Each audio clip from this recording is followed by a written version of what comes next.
Hello, you there. The name's Shockwave. Can you please release me from my box?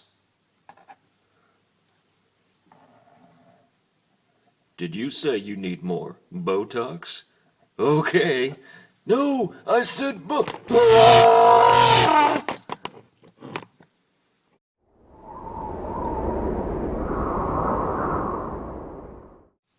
Okay, today we're going to be reviewing Transformers Generations Fall of Cybertron Shockwave. Now this toy is impossibly difficult to find in stores. I've yet to be able to do it. I believe he's short-packed in the case, which means that you're going to find a lot more of the Optimus Prime and Jazz figures, and the toy collectors and scalpers are going to steal these guys up. So, sorry. But, if you want to be like me, and who wouldn't, you go to Amazon.com, pick this guy up at exactly retail price, and you don't pay sales tax. So grab him there, and he's available as of this video right this second. The packaging for this guy is very, very cool.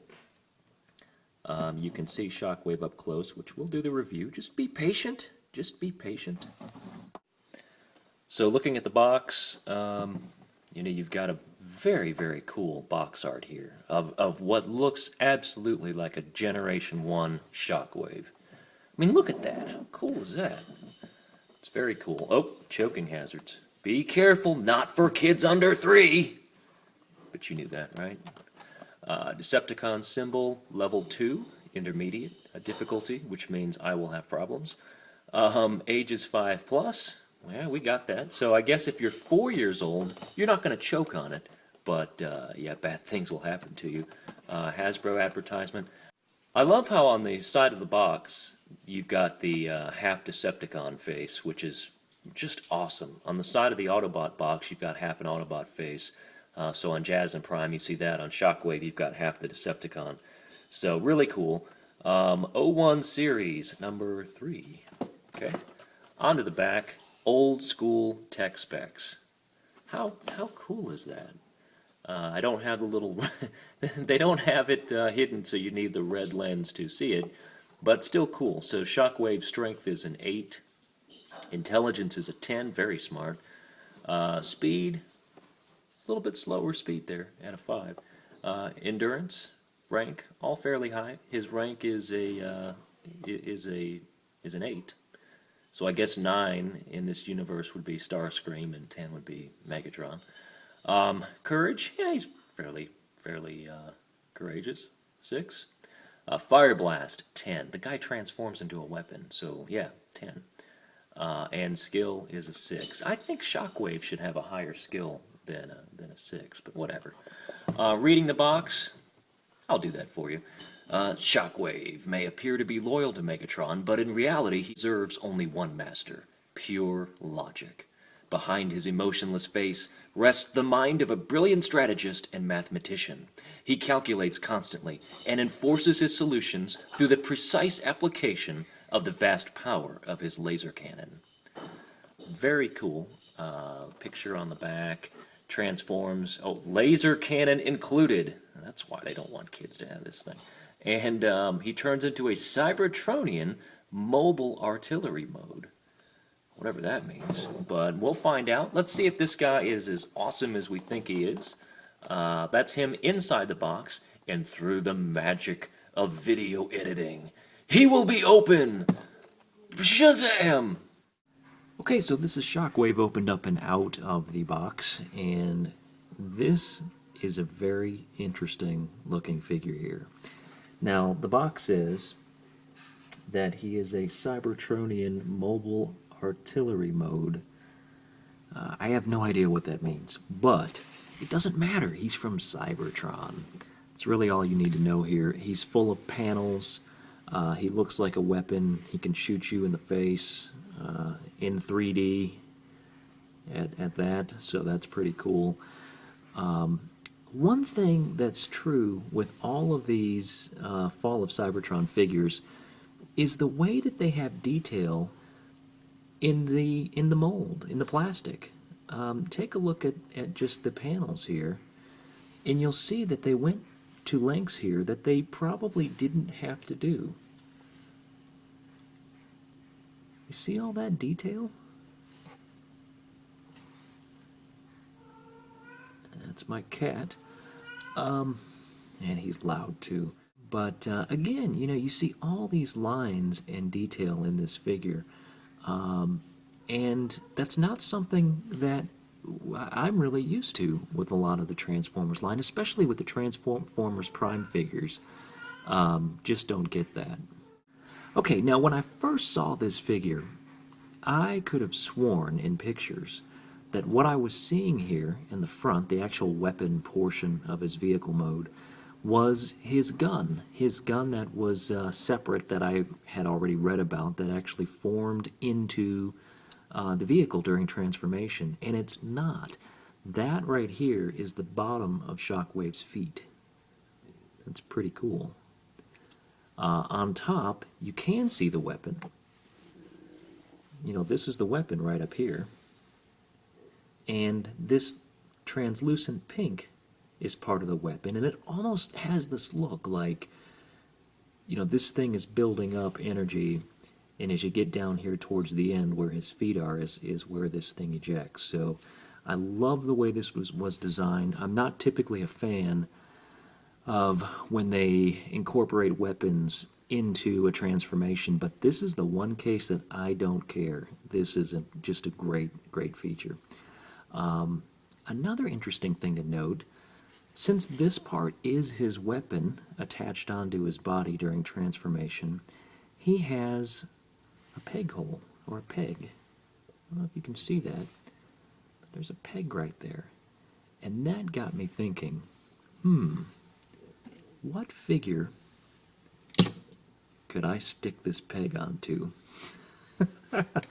And I'll tell you what, the one thing about these Fall of Cybertron figures is they're very small, and you'll see that here in a moment, because Shockwave, believe it or not, actually pegs onto Megatron's arm from Transformers Prime, the Voyager Megatron, and it doesn't look as completely ridiculous as you might think. Let's get this camera up. Now, I haven't seen this done anywhere. I kind of stumbled into this tonight, but that looks pretty freaking awesome. I mean, look at that. It's a huge cannon on Megatron's arm, and it fits. It looks great. Now, the downside is Shockwave's so small, he fits on the guy's arm. Okay, I get it. He's a small figure, but this looks awesome. So I can't stress enough, if you've got a Transformers Prime Megatron and the Fall of Cybertron Shockwave, team them up. Team them up. And you will be very impressed. I mean, I'm telling you what, it's killer. Look at that. So, again, I couldn't be more excited about that little detail. Now, get him out of the way, and let's talk about transformation of this guy. He's not too hard. He's not so simple that you're going to be bored with it, a la Transformers Prime Ultra Magnus, or we're just calling him Magnus, I think. The transformation here is actually very good, and it's one of those things where it's not too easy. There's enough things moving around that I think that kids and grown-ups, if there are big kids out there watching this, can have a really good time doing this and not feel like they're being, cheated or silly in any way. So to transform him, what we're going to do is we're going to come down to these legs, and we're going to pull them apart to separate. Okay? When you come around to the back here, we're going to take his weapon. Actually, even before we do that, let's flip him back around. His arms are pegged into the back. We're going to pull that down and just kind of get that out of the way for now. We're going to lift this piece up. We'll talk more about that in a minute. And what you've done is you've freed up the middle section to actually pull out his weapon. Okay, and for now, we'll just chunk that over here. So you have Shockwave's feet, okay? You can angle these things back in, point out his toes. Sorry, I have the world's loudest cat. And these side panels here, this is the perfect time to go ahead and move them down. They peg in, and again, this is a dark figure, so I don't know how well this is coming across, but this tab fits right up here on the top of the leg during vehicle mode, and all you need to do is flip it down, and there's another peg slot right there. So you want to get that and fit it into its slot. Very, very simple to do. Again, just take it, rotate it down, and tab it in, and it makes a bit of an audible click there. And at that point, you've formed the feet. And now we have to deal with the top part. Going back to the arms, you're going to take that, and you're going to split them. Okay? And open these up a bit. Keep the wings out of the way. Now, this top part, the very familiar Shockwave piece. Look at that chest. It looks just like G1. I don't have a G1 Shockwave with me at the moment to compare him to, but it looks just like it, albeit much smaller. Now, that's the top of his head. How are you going to get that to reveal? Just push this down, and you get the automorph. Boom! There's Shockwave's head. Look at that head. It's G1 all the way, albeit tiny. But the head sculpt looks great, and we'll get into more on that in a minute. Now, to finish transformation, you're going to take his arms, and you're just going to move his shoulders right up until they peg in. Very, very simple. It's not hard to do. Peg on both sides. Then you're going to rotate. This way. Okay? And the way you know that you're the right way is that the hollow bit right here, and that's one of the downsides of this figure. There's a lot of hollow bits, but we'll talk about that. But you're just going to move the hollow bit down on both sides of the arm. Hollow bit down. You're going to pull down his arm. The back wings are going to go straight up, a la Transformers Seekers. And then his fists, you're going to reach in here and pull them out. There's a nice tab. If you have any sort of thumbnail, you should be able to reach in there and pull it down. And just rotate the arms to however you like to do it. But rotate the arms like that. And here we have a fully transformed Shockwave. Now, I really cannot stress to you how amazing this figure looks in person. Is it small? Yes. Will you care? Probably not. I mean, this guy is really an amazing looking character. He also has really, really fantastic light piping. As you can see there, the giant Cyclops eye staring at you in 3D. And blurry camera. I'm telling you what, this guy looks awesome. Now, we haven't even really gotten into his weapon yet, so let's talk about his weapon. A few different things you can do with this. I've heard through the video game that there's a weapon that looks like this, and you can peg this onto him, and yeah, you can do that. Why would you want to? Don't do that. There's a handle right here, and you can put this in his arm, like any other weapon, and he can stand there, and I can knock it off. Let's try that again. Put that in his hand, and you know, that in itself looks pretty darn cool. Now, what you can also do, if you want to really get this guy looking G1, is take his hand and flip it back into his arm, just like that. Then you'll notice on the side of his arm, he has a slot right there. Can you see that? Ah, there we go. Right there. And you're going to take this part of the weapon right there, and you're going to peg that in right here. So lots of here's, there's, and everywheres. Boom, snapped in. Very simple to do. Getting it out is a bit more tough, but we won't worry about that right now.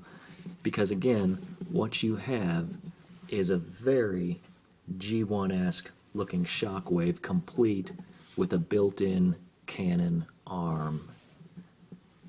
How many times have I said the word awesome on this review? Many times. But again, G1 looking Shockwave. Now the wings, yeah, I get it, that's not really G1. If you want to, you can tip them down. And now, now this guy's straight out of Transformers Generation 1, the cartoon. I mean, look at that. It looks just like the old show. Then you get the eye going on that. Forget about it. Just forget about it. Just go out there and buy them right now. So again, this figure is very small, but very cool. Real quick size comparison. You can see that Shockwave is again, he's on the small side. I know I've said that a number of times. There he is standing next to the New York Comic-Con Bumblebee. There he is next to another figure in his series, Fall of Cybertron Jazz. And of course behind him is Voyager Shockwave from Dark of the Moon. It's not just the size that makes him small in my opinion, but it's also his limbs. He's got very skinny legs compared to other figures. Even looking at Bumblebee, who's got these big hunky legs. That probably didn't come out right. Chunky legs. You know, they're kind of hollow. They're skinny. Again, I don't think it detracts from the figure, but you know, to some people, it might be an issue. I'm not one of those people, but you might be, so I throw it out there. Getting into some detail here, and I mentioned we'd get back into this. Painted Decepticon symbol here, if I can get the camera to focus. Looks good. The chest, I don't know if you can tell on this camera with the dark figure, but this is kind of a pinkish translucent color, the same that you find here in the middle of his Cyclops eye. You've got the translucent colors on the weapon right here, both at the end and right here. Now, the one thing you don't get here that you got on the original figures was the hose. The hose that connected this weapon into his back. But there is hose-type molding on the weapon itself, and so it kind of makes up for it. Can you see that? Right there. It's like the hose. It's back. So you've got the hose. Fantastic. And you don't have a little thing that you can break, because we all broke them. You broke them too. I know you did.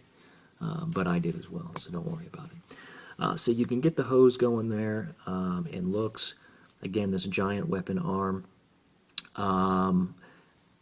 Again, talking about detail, look at this guy's neck. Can you see in there? Look at that. Again, full of detail that they didn't have to do. Hasbro could have completely gotten lazy here and made that just a flat, ugly, boring piece of plastic. But look at all the detail down there. It's great. It's really good. Looking at paint, he's got some great silver paint on his top horns here. Nice silver paint on the back wings. The painted Decepticon symbol, a real light purple right underneath it. Again, I don't know how this is coming across on the camera. You've got the lighter purple and silver on the legs. Flipping them around to the back.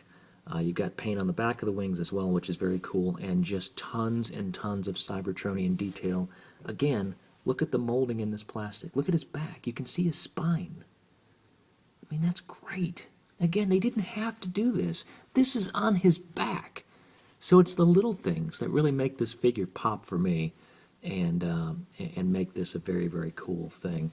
Now, another thing that you can do is you can take this weapon, if you can get it off, and you can also store it on his back. There's a peg hole right there, and there's a peg right here. So you can just flip that right in there, and you can get him looking like this, which isn't as stupid as it might seem. In fact, it's kind of neat. You can also flip it around and go like that. You got a bit of a hollow bit back there, and a gimpy arm. Sorry, let me pull that back out. you want to stray a bit from how this guy is expected to look, that's kind of neat too. That's pretty cool. So you could do that as well. But again, just a highly posable figure. Lots of great little paint applications. Lots of mold in the plastic and slight detail that it just really comes across as great. Looking at articulation, Shockwave's head moves left and right. It's not on a ball joint, so you're not really going to get any up and down movement. There's a spring for the head during transformation. The wings rotate up and down. That's really all you can do with the wings. You can't fold them anymore behind his back. You can just pull them down or put them in the middle or up. For parents out there, this joint's kind of fragile, so if your kid decides to yank on this, it's going to pop right off, and it might pop off permanently, so be careful with that. Getting back to articulation, you've got shoulder movement on a swivel. You've got a swivel on his arm. You've got a ball joint on his elbow. Hands move due to transformation. You've got a ball joint on his legs. You've got that swivel screw here on his knees. So again, you can get very posable with this guy. And of course his feet move a bit due to transformation. No waist articulation. A figure like this, I don't think you need it. You know, I guess it's never a bad thing. You'll probably notice there's screws that are right in your face, and these metal pegs holding this guy together. They're visible. I'm not loving that, but again, you're probably not going to notice it. I mean, I'm sitting here looking at this guy with lights, and you know, again, it's not something that I really notice unless I'm doing a review like this and I'm staring at him up close in the monitor. So again, I don't think that's really a big deal. So there you have Shockwave. I'm going to put his weapon back on. So he'll look very similar to how we're used to seeing him. And just for fun's sake, I'm going to put these back down because I think it looks kind of cool on the camera. And here you have my highest recommendation for Transformers Generations Fall of Cybertron Deluxe Class Shockwave. Thanks for watching. If you like what you see, by the way, please subscribe to this channel, tell your friends about it, have them subscribe. Give me a thumbs up. If you have any comments, positive, negative, whatever, let me know and I'll respond to as many as I can. As always, really appreciate your support, and thanks again for watching.